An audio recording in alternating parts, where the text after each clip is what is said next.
This, how are you? You good? Good. Doing good. There we go. Yeah, I'm doing good. Hope you're doing good as well. Yeah, not too bad. All things being equal, how's Louisville doing in terms of athletes coming back, pandemic, et cetera? Still in the process of bringing them back. We still have a few more phases to get athletes back, but everything is changing rapidly. Um, we're still in the process to figure out how we're progressing this fall with fall sports and football. Right now, we're still pressing forward until we know different. And is that like, are you actually able to be involved with some of those conversations given your role at the university, or is that it's still something you're a little bit removed from? Like, how much influence do you have? Well, let me think about the different levels. There's the presidents speak together.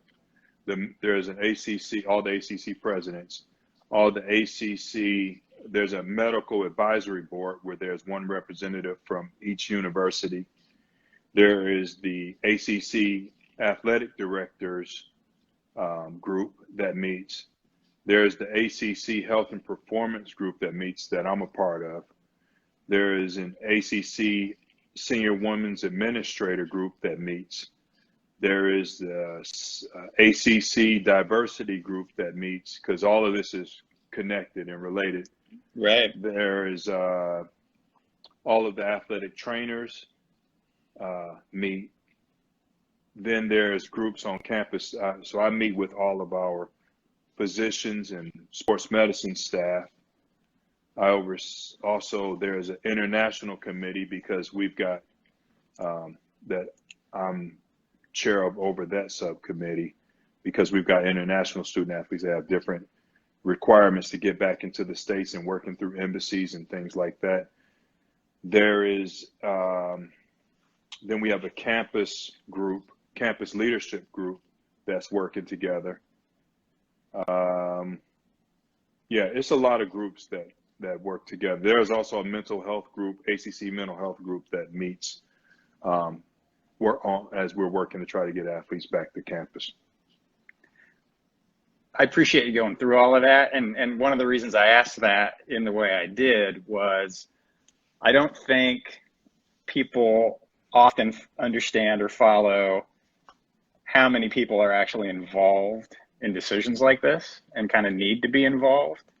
And so I think there's sometimes a general sense of frustration, like the casual person, the casual fan to some degree would have, but trying to coordinate, I mean, who knows how many you just listed, right?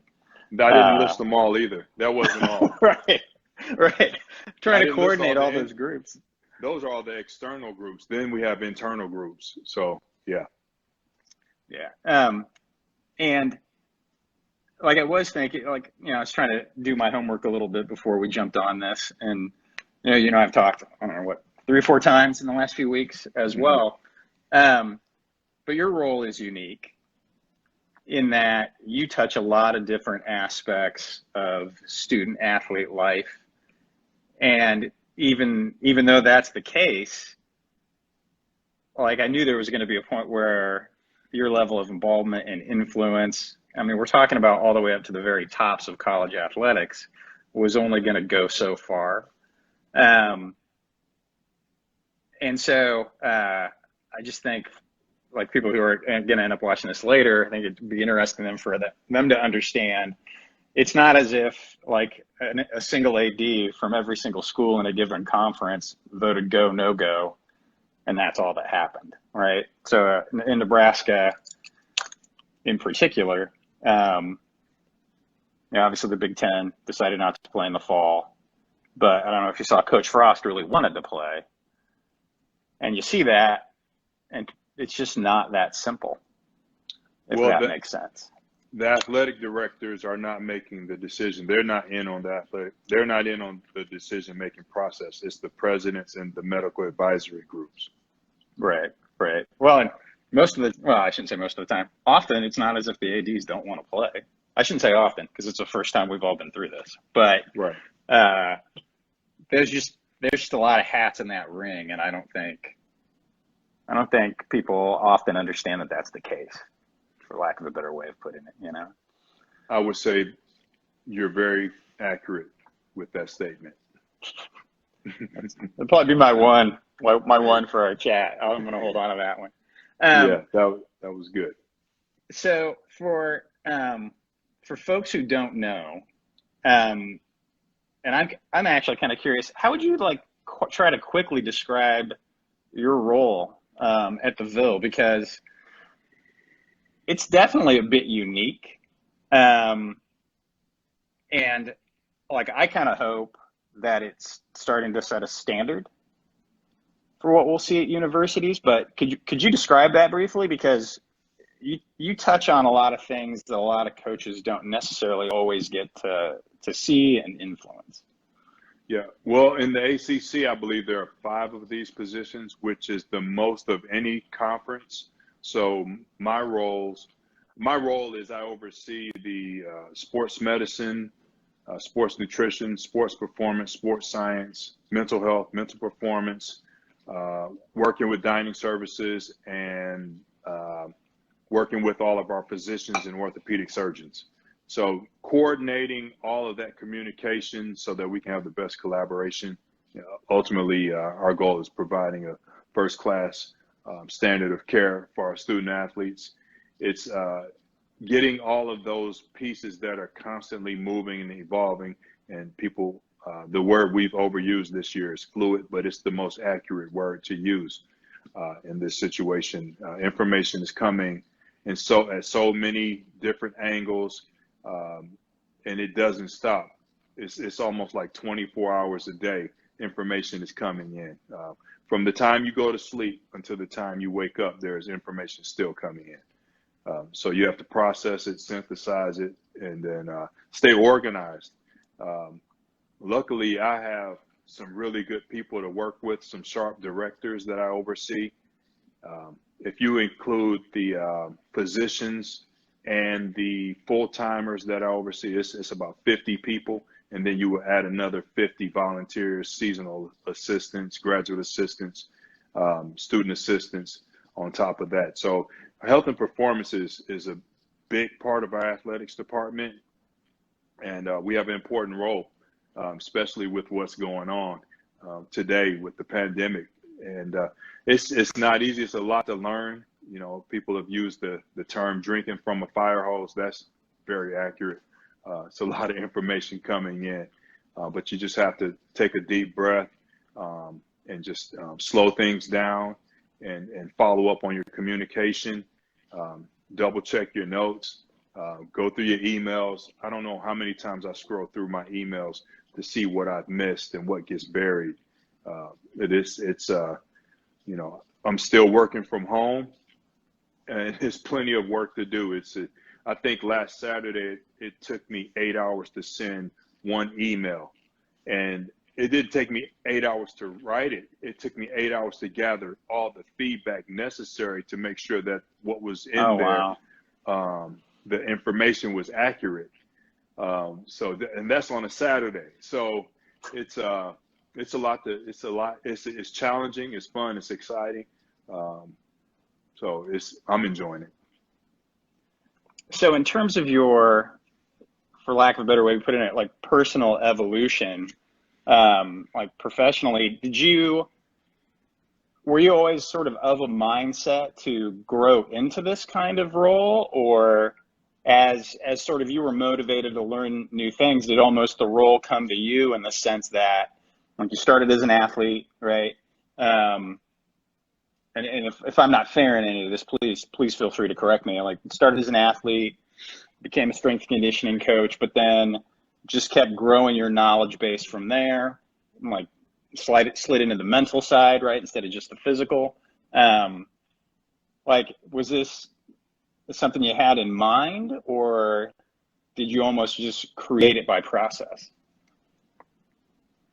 I think being an athlete and being a collegiate and then a professional athlete, if you pay attention to your surroundings, those experiences provide some good lessons, life lessons.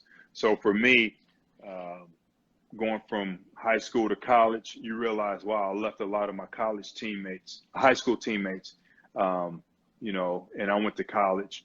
And then you go to college, and then if you have a chance to play professional, you realize, wow, only one or two of us have a chance every year to do this.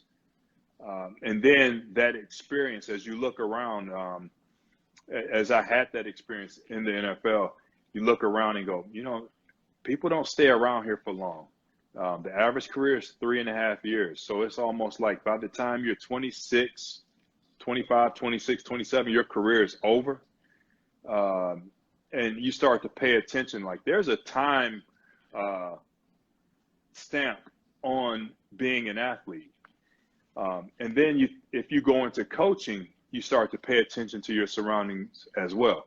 And if you're a strength and conditioning coach, you know that as you look around at the conference, you're wondering, all right, where are the 60-year-old strength coaches? I don't see them. Where are the 50-year-old strength coaches? Very few. Where are the 40-year-old strength coaches? Well, they're starting to transition. So who's here? So you look around at the conference, it's mostly 20 and 30-year-old strength coaches. Well, with my background, I'm going to pay attention, like, I may want to be ready for what's next, like what's after sport. Like when you're done being an athlete, what do you want to do? Well, if you've been a strength and conditioning coach and you haven't paid attention to that, next time you go to the conference, just look around, look at the ages, and then the older strength coaches, just watch how they walk, because it is a brutal profession. It is brutal on the knees, the back, the elbows. You just look around and see. It's just like being an athlete. There's a timestamp on being a strength and conditioning coach. So for me, I always knew that I needed to have a college degree so that when I was done playing, I had something to fall back on. And then as a strength and conditioning coach, I looked around and said, you know, at some point I won't be able to do this, or I'm just going to be broken down doing it. So what's the backup plan? And for me, education was always kind of that backup plan. Look at education and look what possibilities education can provide. And I knew that a role like this in health and performance and administration was something that I could transition to after being a strength and conditioning coach, where I could still be around athletes, still be around the game, and still be challenged to grow.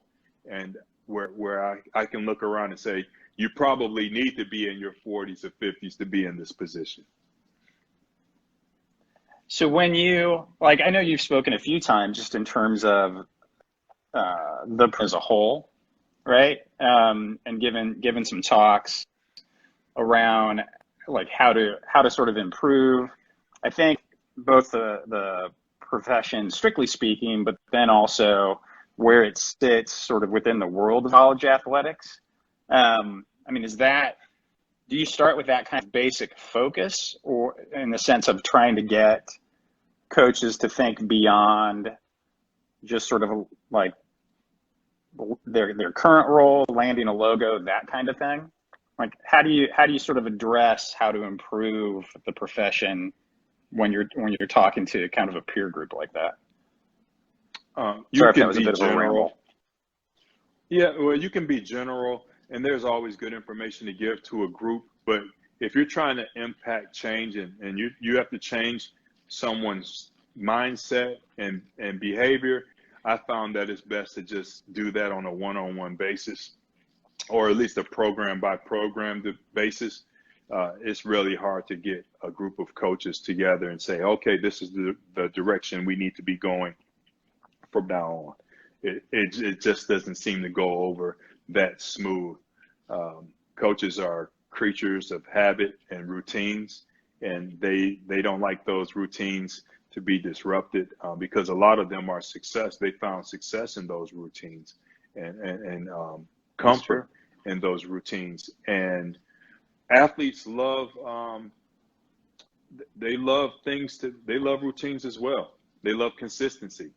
And, you know, that's something that it's hard to be good in athletics and win championships without consistency. So whenever those routines are disrupted, it sometimes coaches have a tough time adapting and adjusting because their livelihood and success rides on them having those processes, almost on automatic mode. Well, you could, and that's one of the things that's made the pandemic so tough. And I think, like, you could see it a little bit online, is everyone was jumping into webinars and podcasts and conversations, trying to find some of that routine.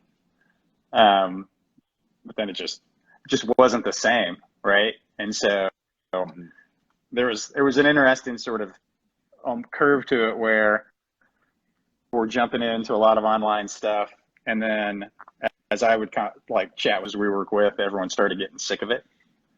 Like, there was only so many Zoom meetings you could have. So thanks for coming on to this, considering it's basically the same thing.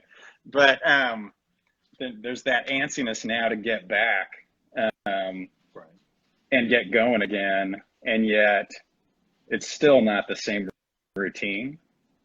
So it's just sort of this constantly used fluid, right? And I try to avoid buzzword bingo, but sometimes those words are a buzzword because they work. You know what I mean? And so, like, what are you doing to try to keep yourself in your own routine? Like, obviously, I've got to assume you're hitting that rack from time to time. Anything you're doing in particular that's sort of keeping you mentally fresh? Yes, it is. I created this 7-day routine that is very adaptable. So no week is ever the same. So Sunday is going to be, I've got it written down, shoulders. Monday is probably core. Then I've got a core yoga routine that I do. So whenever I do my lower workout, my core yoga workout, I've been able to do that with my oldest daughter. So we actually did the core yoga workout this morning. Yeah, it's pretty cool. We'll get on YouTube, and we'll pick something out. When we do the lower workout, we'll find a hill. We'll go do hill sprints. So I'm just going to pick a different body part because I don't know, my schedule, it moves around. So I figure if I have 15 or 20 minutes, I can get a workout in. So that's kind of what I do, and try to get cardio in a couple times a week, maybe. I'll walk with my wife around the neighborhood, try to get that done twice a week. Walk the dog maybe once a week. Dog is walked more than once, but I'll do it once. So that's what I try to do. Maybe I'll try to go play some golf. One of the neighbors want to go play golf later today, so maybe try to do that. For me, I was telling a friend, I said, for me, it's my last 2 or 3 years have been constantly establishing routines and then changing and reestablishing new routines. So I'm kind of used to it as I've moved around from working at Missouri to Arkansas State, and then here and being in a hotel, staying at a friend's house. So it's just been constantly evolving and changing for me. So it's just, it's not something I find difficult. Gotcha. Fair enough. It's just interesting to different coaches have tried to kind of deal with feeling cooped up, for the better way to put it. I had that yesterday. Yeah, I felt a little bit cooped up, so I went to Lowe's and bought some for some home improvement. Some little home improvement. Yeah, that's what I did. Projects. I was going to back up and ask you a little about just kind of your younger days, if that's cool. So, grew up in Detroit, and one of the things is the idea of going from Detroit to Missouri. Like, as a young man, I have to think that was a pretty big transition. And I'm just curious, like, how it was for you. like I've lived in Chicago. I've also lived, like we've talked before, like kind of in the country, right? As well. Mm-hmm. And those are two pretty different worlds. So as a young athlete, like what was that like for you? And has that helped you connect with athletes now, like in your career? Absolutely. So being from inner city Detroit, Michigan, where at the time it was probably in the inner city was probably 85 to 90% black, and then going to Columbia, Missouri, where it's probably flipped. Um, it's something that I wanted to do. I knew I needed to do. I knew how I grew up, and I wanted a different experience. I wanted to be around other kinds of people from different backgrounds. So like you said, whether it's rural backgrounds, suburban backgrounds, I wanted to be around people that had different experiences, so that I could learn. I value people and different cultures. So for me, I find it fascinating how other people grew up that was different than I. And then going to a college town in Columbia, Missouri, that was, that's a whole different aspect, growing up in a small college town in the Midwest. But it's my teammates came from all sorts of different backgrounds. Some came from St. Louis, some came from Shelbina, Missouri. So a lot of came from Texas. So it was interesting mix that we had, and what I found is I enjoyed learning from them and going back home to visit my friends, my teammates where they grew up, and having that experience and sharing that experience with them. I found it fascinating, and it's something I learned. It created a higher level of respect for all kinds of people, just for me. So I learned it was challenging. There were things I was used to from a culture that I didn't have to worry about in Columbia, Missouri. So there's different protocols of how you lock your car up and how you lock your house up in inner city Detroit. Then you go to a college town, and all of a sudden, no banks or stores have the plexiglass in front of you. Right. Right. It's like this is You're not a having little strange. to slide anything into the drawer and put, yeah, for sure. Yeah, Um, yeah, that was strange. I actually didn't feel safe. Like they should have some plexiglass up here, so I feel safe. yeah, That's how that's backwards well, my anytime thinking was, but anytime that there's was a my change though. experience. Yeah, I don't know if Yeah, I'm a little unkind to yourself when you say backwards. Like that was the environment you were used to, right. and like Yeah, it's what looks like a higher level of security, and that's not yeah, necessarily there anymore, right? Like right. that's just the context you have to me. And kind of like you said, like there have been tons of people who will say it better than this. Like Mark Twain said it, Malcolm X said it. Like anytime you travel Hmm. and start to experience different cultures, it just starts breaking down various barriers. And sometimes you don't realize it until you're in it, and you just don't have the context to What? realize it. So I Yeah. was going to talk over you there for a second. No, no, go ahead. One thing I was disappointed back at. Were you a Pistons fan growing up, Oh or yes, now? for sure. Pistons, Red Wings, Tigers, and Lions. I mean, you grew up in Detroit. Yeah, absolutely.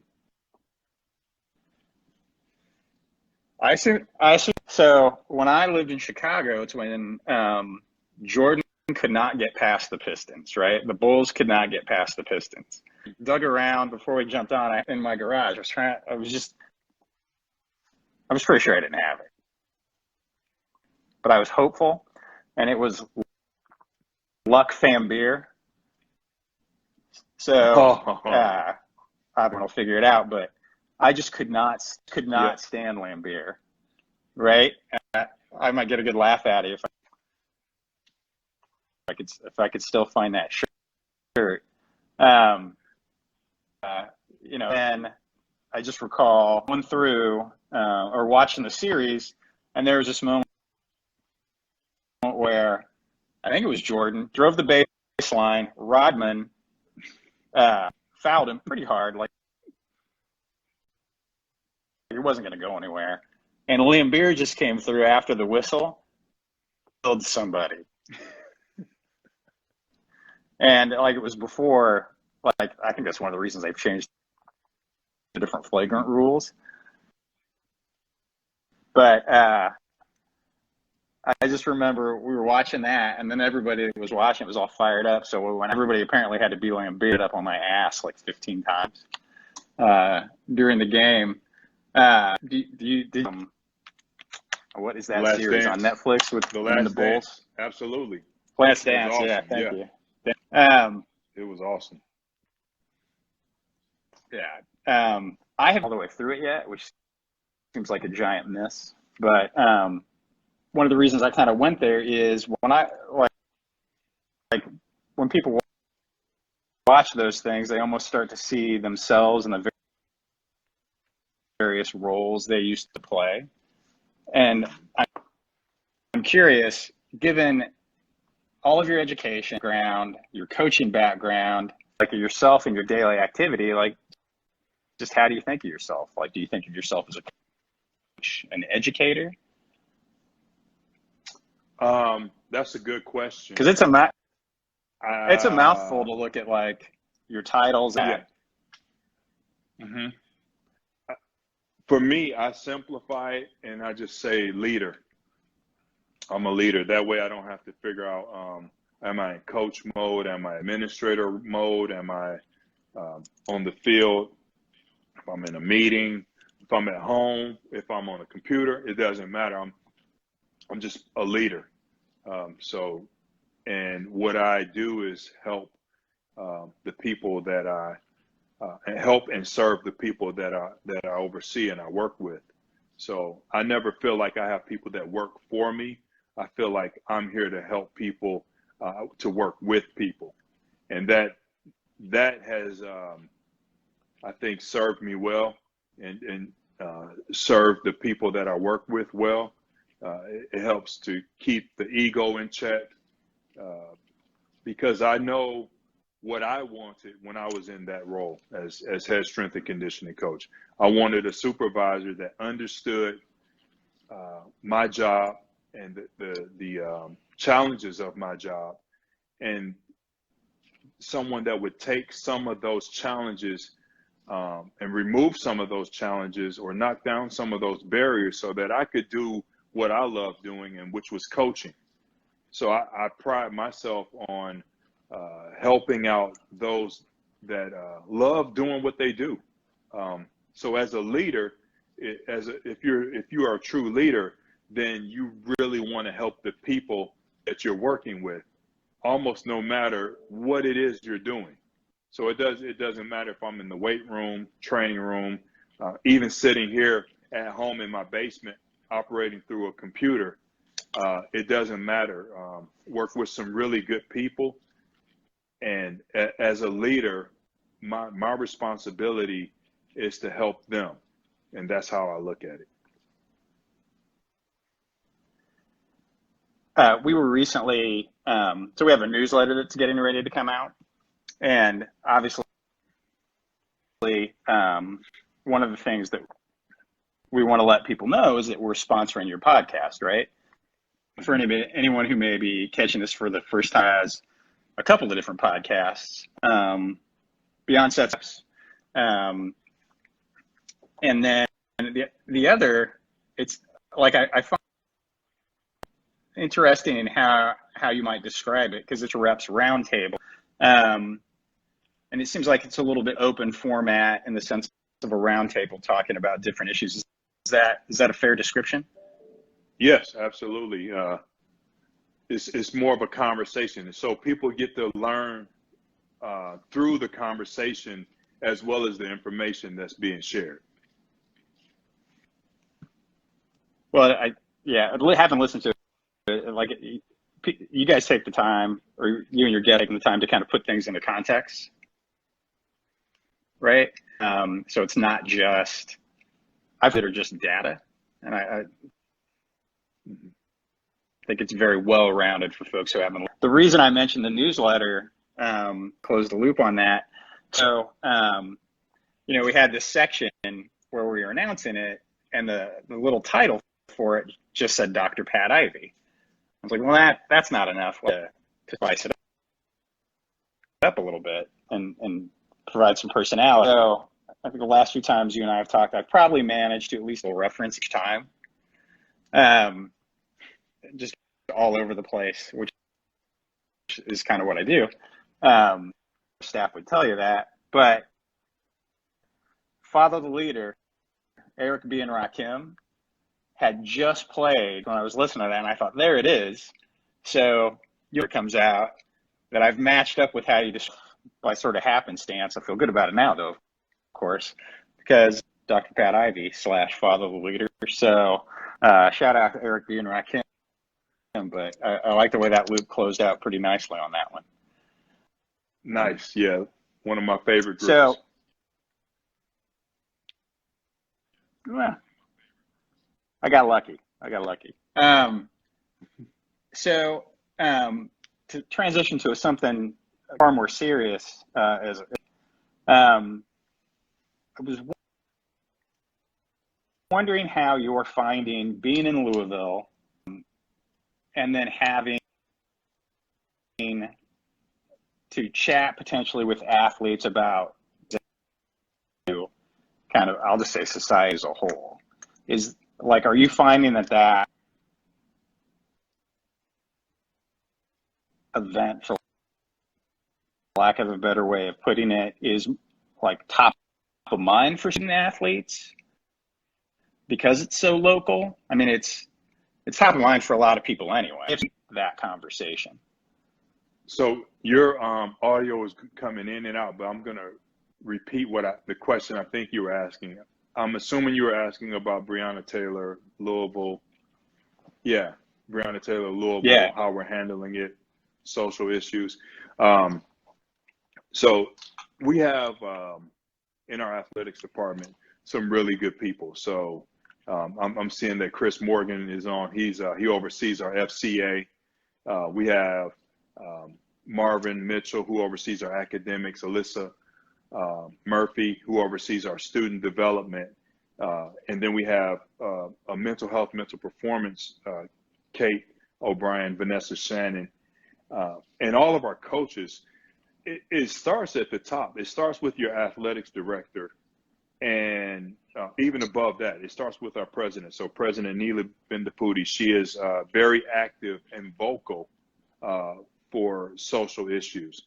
And then it comes down to Vince Tyree, who is our athletics director, who has been very supportive on behalf of social issues. And then the types of coaches that are here and the types of coaches that Vince has hired are those that are very athlete centered and athlete focused and focused on the student athlete experience. So that's kind of our culture. So actually talking about how we're going to support different social initiatives are part of conversations that we can have that's just kind of part of who we are. And we can do it with ease, even though it can be a little bit uncomfortable for some, but we still have an environment and a culture that says we're going to address difficult issues and subjects head on. And we know the importance of the people that are involved. Nice. So we've had so many different forums led by Christia, who is in a new position as she was promoted into like a talent management position, but she also is overseeing a lot of our social justice initiatives and leading a lot of those conversations. So we're having conversations weekly. We've been having them weekly for the last 3 months, I believe, at least 2 months. And we've been having these difficult conversations with different various groups in our athletics department, and just to try to create that comfort with having the conversation around some of the issues. So we're able to listen to our athletes and understand what they want to do, whether it's wearing a patch or if they want to show their support through through a rally or whatever it may be, a gathering on campus, off campus. We're having conversation with community leaders. It's something that for me, I find it refreshing because it just seems like the environment here is set up to have a more open conversation about it. So it's still a lot more work to do. Nice. And more conversations to have, but we're having those conversations about how we can plan and move forward together. But it's definitely interesting for sure with everything going on nationally. I bet. You mentioned like the idea of like wearing a patch or things like that is one of the common themes, desire to take some sort of, for a better term, civic action, like from student athletes, like just wanting to get involved. I think you can look nationally in certain areas of the country. Can you hear me?